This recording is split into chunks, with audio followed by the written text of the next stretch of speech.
हाँ, तो मित्रों हम बात कर रहे थे उत्तर प्रदेश की, जो कि अपने देश का सबसे बड़ा राज्य है।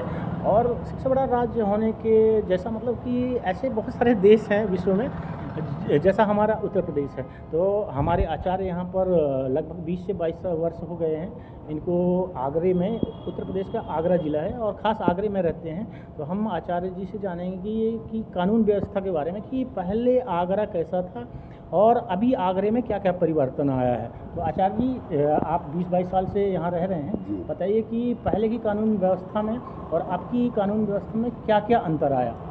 देखिए, पहले की कानून व्यवस्था यदि कहा जाए तो उसको हम कानून व्यवस्था नहीं कहते। इतने वर्षों से हम जो देखते आ रहे हैं, पुरानी जो कानून व्यवस्था थी उसमें कानून व्यवस्था का मजाक सरेआम उड़ाया जाता था। छोटी छोटी गलियों में देखिए, कॉलेजों के सामने देखिए, हमारे यहाँ बगल में पालीवाल पार्क है मंदिर के सामने, वहाँ से निकलना संध्या के वक्त लोगों के लिए दुश्वार हुआ करता था।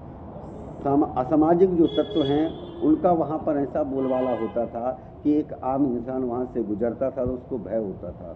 और जहाँ तक रही चोरी डकैती की बात, तो गली में, बाज़ार में, मोहल्लों में लोग घर के बाहर सुरक्षित नहीं थे। चैन स्नैचिंग वगैरह इत्यादि हुआ करती थी। घर के सामने से वाहन चोरी हो जाते थे, मंदिरों के सामने से वाहन चोरी हो जाते थे। वर्तमान परिस्थिति में है, आप कहीं भी आंख बंद करके अपने वाहन को खड़ा कर दीजिए, बहुत ही ज़्यादा अगर वहाँ पर ढील है तो ज़रूर चोरी हो सकता है। अन्यथा योगी जी की व्यवस्था में छोटी छोटी कॉलोनियों में भी चौराहों पर कैमरे लगे हुए हैं। सबसे प्लस पॉइंट है मित्रों कि हर चौराहे में कैमरे पुलिस द्वारा लगाए गए हैं, जिनके भी द्वारा लगाए गए हों, लेकिन हर चौराहे में हम देख रहे हैं कि बत्तियां जलती रहती हैं, लाल और नीली, और कैमरे लगे हुए हैं, है ना गुरु जी? हर जगह कैमरों की व्यवस्थाएं हैं। और जो भी असामाजिक तत्व हैं जो गुंडागर्दी करते थे, उनकी गुंडागर्दी में लगाम लगी।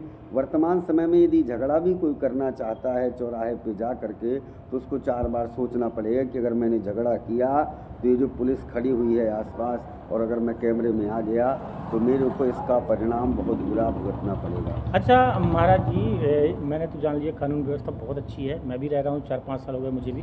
तो महाराज जी, मैं एक चीज़ जानना चाहूँगा, क्या लोग बोलते हैं कि बीजेपी जो है जात पात की राजनीति करती है, ऐसा लगता है क्या आपको? जी, पहली पार्टी है जो बिना जाति पाति की लड़ रही है।